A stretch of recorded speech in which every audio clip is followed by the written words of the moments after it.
Assalamualaikum warahmatullahi wabarakatuh. Gimana kabar teman-teman hari ini? Sehat selalu kan? Alhamdulillah. Kembali lagi di channel Penabur Misteri. Untuk kali ini, aku akan membawakan sebuah cerita yang berjudul Usahaku Dirusak Saingan yang Dengki, yang diambil dari akun Twitter Om Ras.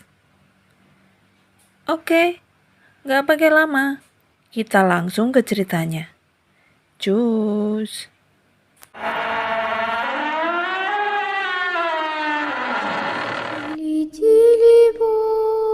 Закрой глаза скорее.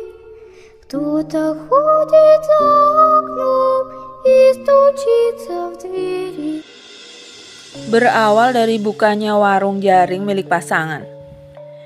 Jengkol, jajanan oleh-oleh khas AST.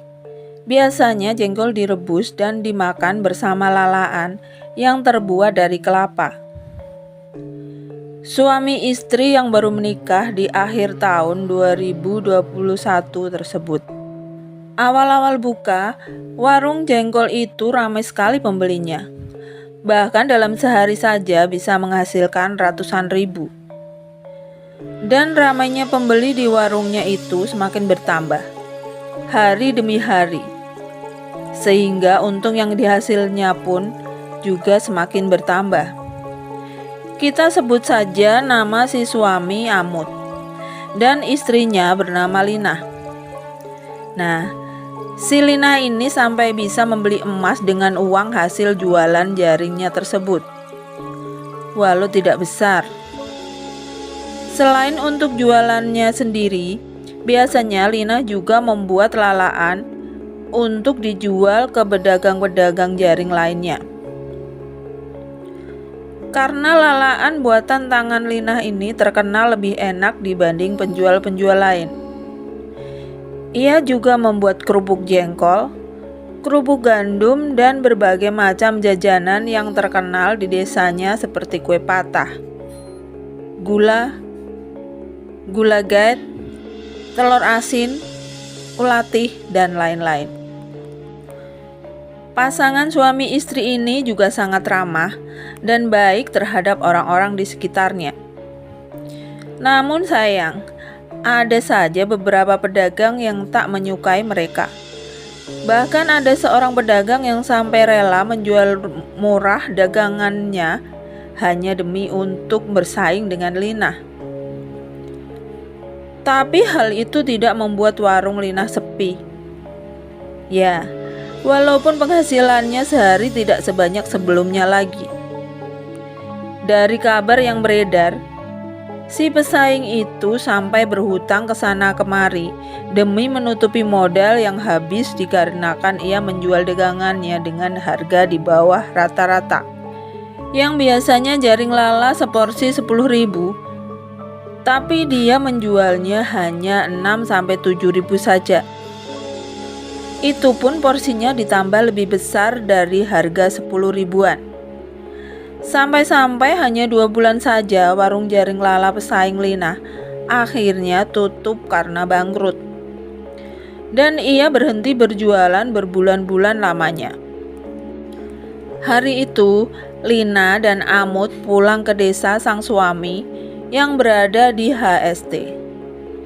Jaraknya lumayan jauh, sekitar 3 jam perjalanan menaiki kendaraan roda 2. Singkatnya, setelah 2 hari di rumah mertuanya, Lina dan suaminya pun kemudian kembali pulang ke desa Lina. Nah, setelah kepulangan mereka inilah keanehan-keanehan mulai terlihat di area warung jaring lala miliknya. Seperti adanya capung di malam hari yang terbangnya hanya di sekitaran warungnya saja. Sampai-sampai membuat Amut kesal. Lalu akhirnya capung itu ditangkap dan diikat dengan benang pada pohon bunga yang tidak terlalu jauh dari mereka. Tidak seperti biasa, warung Lina hari itu sampai malam sunyi dan sepi pembeli. Mungkin saja langganan belum pada tahu kalau warung kita sudah buka, hibur Amut pada Lina yang tampak lelah. Namun keesokan harinya dan juga hari-hari berikutnya, warung Lina tetap sepi. Dari pagi hingga malam, paling ia hanya bisa mendapatkan 30-50 ribu. Itu pun kadang-kadang tak ada. "Kok warungmu lama nggak buka, Lin?"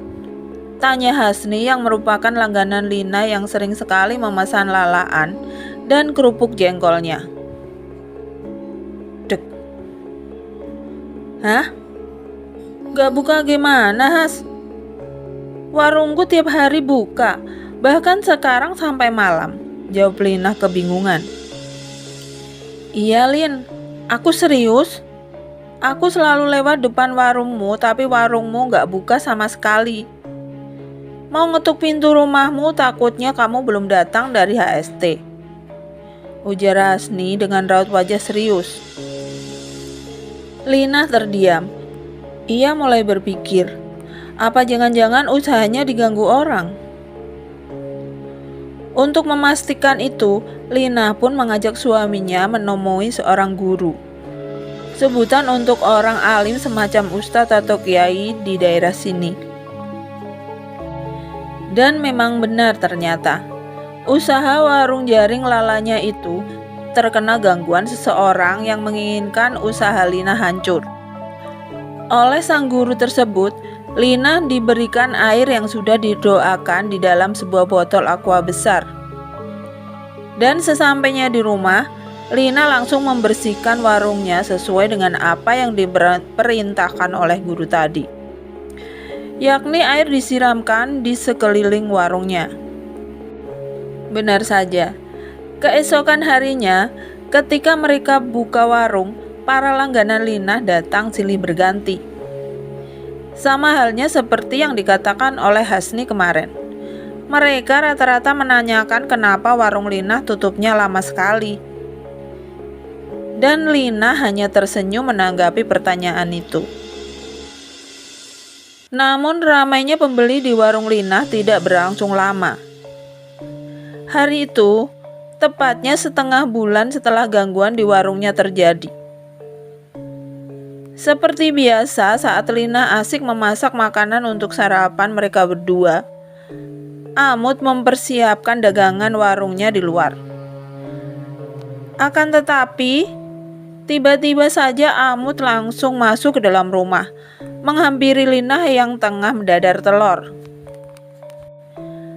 "Ada tanah bulat seukuran ibu jariku di atas meja warung," ujar Amut. "Mungkin sarang angkut-angkut yang jatuh. Buang saja," ujar Lina menanggapi perkataan suaminya dengan santai. Karena di sana hewan angkut-angkut memang banyak. Tapi itu tidak seperti sarang angkut-angkut. Gak ada lubang sama sekali. Bulatan tanahnya juga seperti dibuat oleh orang, ujar Amut meyakinkan istrinya. Kalau tanah yang ditemukan di warung mereka bukanlah sarang angkut-angkut, seperti dugaan Lina. Bisa jadi ulah anak-anak nakal. Buang saja nggak apa-apa. Akhirnya Amut mengalah. Ia pun membuang tanah itu ke jalan raya di depan warungnya. Setelah itu ia kembali melanjutkan pekerjaannya. Namun rupanya hari itu warung Lina kembali sepi. Bahkan sampai malam hari mereka hanya mendapatkan uang 20.000 saja. Dan malam itu, capung yang sama dengan capung yang muncul setengah bulan lalu tersebut kembali datang ke warung Lina. Capung itu hinggap di setiap bungkus makanan dan toples penyimpanan jaring yang ada di warung. Beberapa kali diusir, capung itu tak bergeming dan tetap terbang di sekitaran makanan yang dijual oleh Lina. "Capungnya mirip kayak yang dulu itu kan? Lihat, mereka benar-benar mirip," ujar Amut memperhatikan capung tersebut. "Iya ya, jangan-jangan warung kita dikerjain orang lagi." Entahlah, tapi bisa jadi karena capung seperti ini jarang keluyuran di malam hari, jawab Amut. Ya Allah, siapa lagi yang mengganggu usaha kita? Padahal kita tak pernah berbuat yang tidak baik pada orang-orang. Lalu kenapa mereka begitu mudah melakukan hal-hal seperti itu pada usaha kita? Aku juga nggak tahu. Mungkin saja kan ada hal-hal buruk yang kita perbuat pada seseorang dan kita sendiri nggak menyadarinya. Lina menutup wajahnya dengan tangan. Tangisnya benar-benar pecah saat itu. Keesokan harinya, mereka kembali datang kepada guru yang dulu membantu mereka. Dan pada guru itu, Lina menanyakan siapa orang yang menjahili usaha warungnya tersebut. Namun sang guru tidak mengatakan secara rinci ciri-ciri orang tersebut. Dan bahkan menyebutkan jenis kelaminnya saja beliau tidak mau. Katakan saja orangnya, guru. Saya janji tidak akan dendam.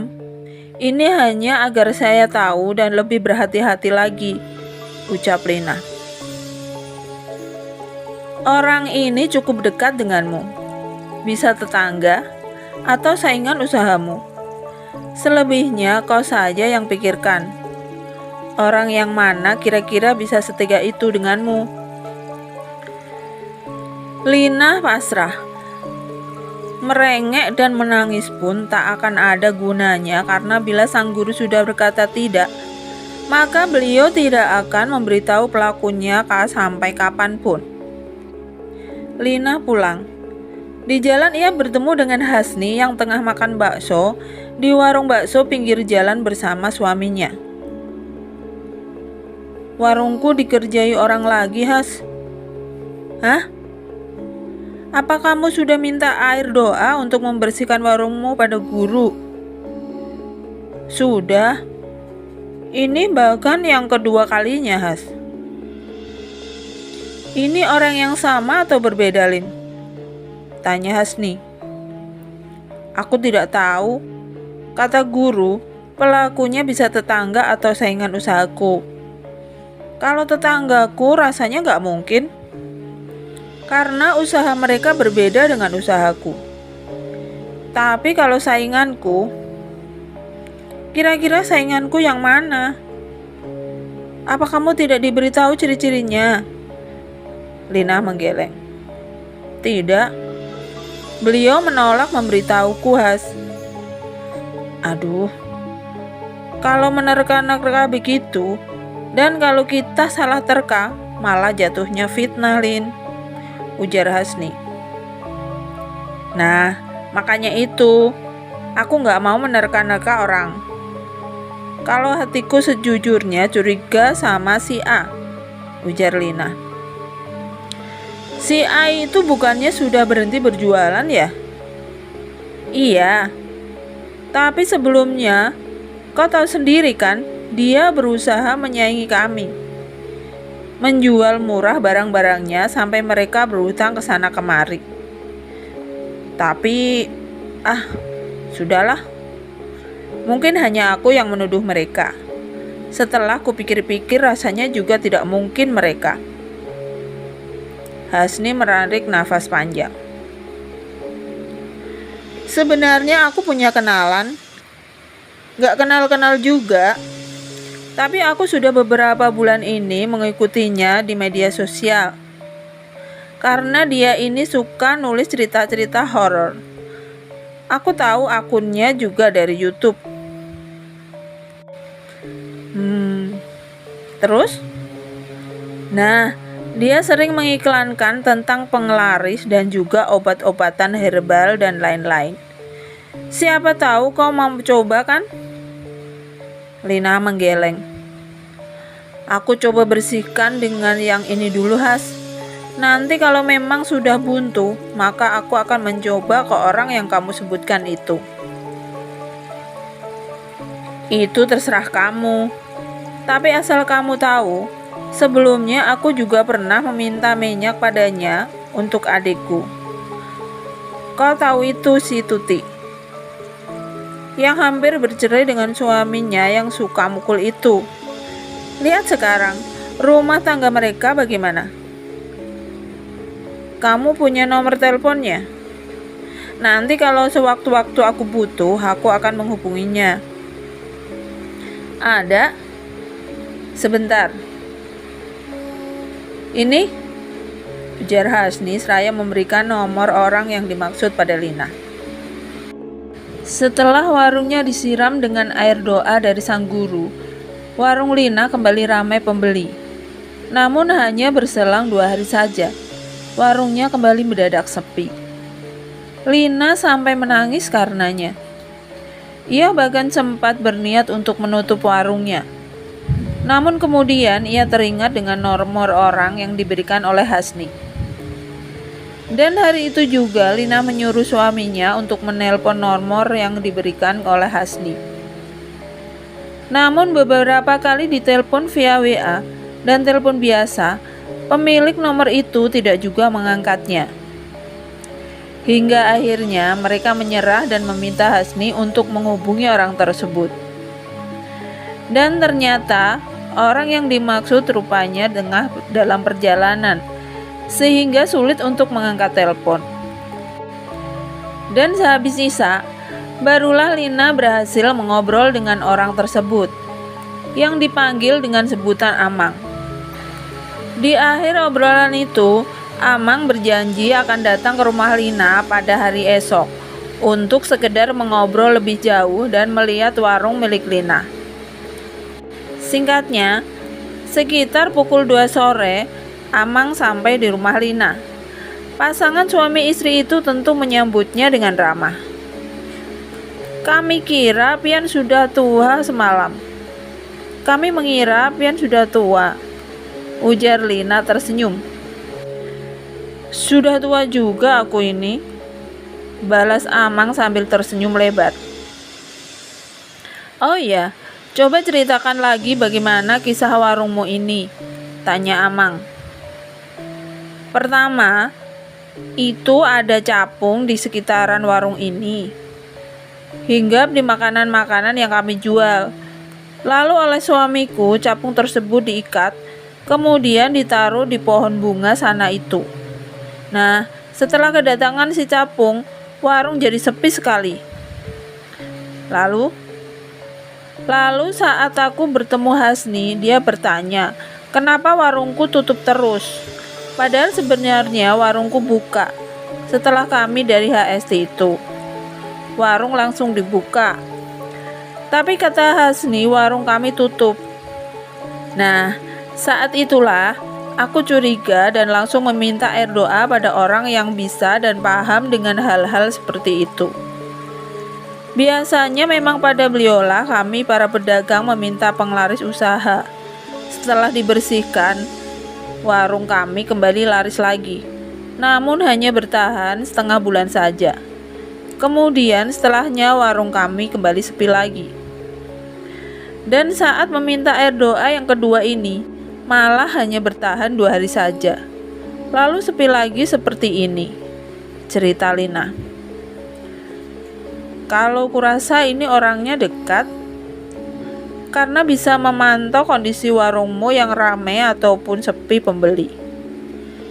Saat ramai itulah dia kembali mengirimkan yang tidak-tidak, ujar Amang. Nah, masalahnya orangnya ini siapa? Karena guru yang kami datangi itu sama sekali nggak mau memberitahu. Jarang orang yang mau memberitahu karena pasti akan menimbulkan masalah kalau diberitahu, ujar Amang. Ya, tapi aku tidak berniat dendam, Mang. Hanya sekedar untuk aku lebih berhati-hati saja. Amang tersenyum.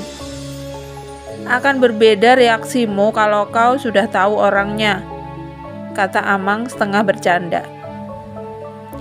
Sungguh, Mang, aku tidak akan niat dendam. Dan kalau Amang memang tahu orangnya, aku mohon, tolong beritahu saja. Aku tidak akan mengamuk atau apapun pada pelakunya. Amang menghela nafas panjang. Tapi sebelum itu, aku minta waktu terlebih dahulu. dan izinkan aku untuk meminta beberapa gambar warungmu ini. Nanti aku akan beritahu, ujar Amang. Silahkan, Mang, kata Amut. Dan sebelum pulang, Amang terlebih dulu mengambil foto warung Lina dari berbagai sisi. Tolong kabari secepatnya ya, Mang, ucap Lina. Amang hanya mengangguk sebelum ia kemudian berbalik arah untuk pulang. Sehari setelahnya, Amang memberitahukan siapa pelakunya dan apa saja yang dikirimkan ke warung Lina melalui pesan WA. Dan melalui WA itu, Amang berjanji akan datang ke warung Lina. Pengirim ini adalah bekas sainganmu yang sekarang usahanya sudah tutup. Dia wanita, usianya lebih tua darimu, dan badannya sedikit lebih kurus, ujar Amang. Aku tahu siapa orangnya, Mang. Cukup kamu tahu saja, dan jangan sampai dendam, pesan Amang. Yang dikirimkan ini awalnya berupa sesuatu benda cair, sehingga lebih mudah dihilangkan. Sementara yang kedua berupa tanah, dan yang ketiganya juga berupa tanah. Capung yang kalian tangkap pada malam hari itu memiliki arti kesialan.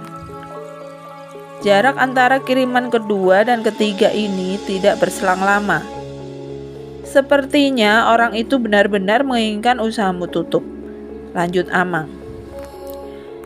Jadi kiriman itu dari orang yang sama? Iya. Kalau aku ingin membalas perbuatan mereka, apakah Amang mau membantu? Begini saja, kita beri kesempatan saja dia untuk berubah. Dan semisal setelah ku bersihkan warungmu ini, kemudian dia berulah lagi, maka aku akan membantu untuk membalasnya, ujar Amang. Tapi kalau dibiarkan saja, aku takut dia akan semakin menjadi-jadi. Karena menurutku orang seperti itu pasti akan terus melakukan hal buruk pada usaha kami sampai usaha kami benar-benar hancur. Amang menghela nafas panjang. Suaminya berjualan bensin juga di depan sana itu, Mang. Dan mereka itu memang sering bermasalah sama orang-orang sekitar. Terakhir, nenek penjual bensin saingan mereka di warung sebelahnya itu meninggal tidak wajar setelah memarahi suami dari sainganku tersebut, Mang. Nah, aku takutnya begitu, cerita Lina. Amang mengangguk. Baiklah, kalau memang kamu mau mengembalikan apa yang sudah mereka kirim, Amang akan coba bantu. Bukan bermaksud ingin menghancurkan mereka, Mang. Kami gak berniat sama sekali. Tapi setelah tahu dia yang merusak usaha kami berkali-kali, aku jadi ingin dia juga merasakan apa yang kami rasakan, ujar Amut. Dan pada malam Jumat depan, sekitar pukul 11 malam, Amang kembali mengunjungi warung Lina. Warungnya masih buka dan terlihat masih sepi seperti hari-hari sebelumnya. Amang meminta seember air dan gayung kecil pada Lina. Karena rupanya malam itu Amang langsung membersihkan warung tersebut. Air yang sudah dicampur dengan sesuatu berupa minyak di dalam botol kecil itu kemudian disiramkan dari area bawah warung hingga ke meja dan disiram mengelilingi warung Lina. Untungnya mereka hanya menaruh air dan tanah, tidak menanamkan benda-benda lain sehingga lebih mudah untuk membersihkannya, ujar Amang setelah selesai. Dan ini untuk penglaris, nanti kamu taruh saja dalam tempat uang warungmu. Dan kalau bisa, setiap mau buka warung, kamu ciprat-cipratkan air yang sudah dicampur ini ke warungmu ya. Karena aku yakin orang ini nanti pasti akan melakukan sesuatu lagi. Dan jangan sembarang memakan makanan pemberian orang. Karena melalui makanan pun bisa dijadikan media kiriman yang tidak baik, ujar Amang. Walaupun tetangga? Tanya Lina. Ya, setidaknya kamu pastikan dulu makanan itu tidak terdapat apa-apa. Caranya dengan membiarkan makanan tersebut selama beberapa jam. Karena biasanya makanan yang menjadi media kiriman tidak baik itu akan cepat busuk atau berulat. Jadi jangan langsung dimakan. Oh begitu. Baik Mang, kami akan ingat pesan Amang. Dan satu lagi, apa kau sudah yakin ingin membalas perbuatan mereka itu? Tanya Amang memastikan. Tidak usah Mang, biarlah karma itu datang sendiri nantinya ke dia.